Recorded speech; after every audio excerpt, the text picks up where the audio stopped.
بالقرآن هو إمامنا على هداية الله آمتنا كلام ربنا هدايتنا أعطاه جبريل على رسولنا كلام ربنا هدايتنا أعطاه جبريل على رسولنا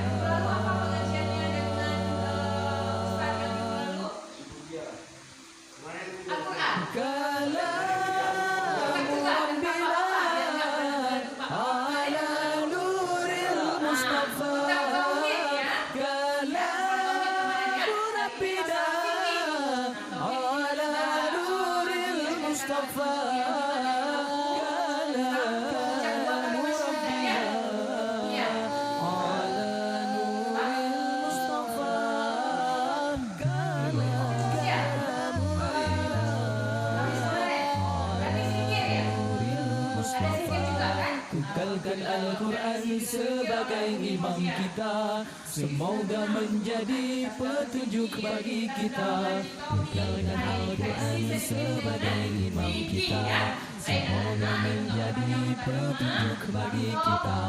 Kalamullah hidayah bagi kita, diberikan Jibril kepada Nabi kita. Kalamullah hidayah bagi kita, diberikan Jibril kepada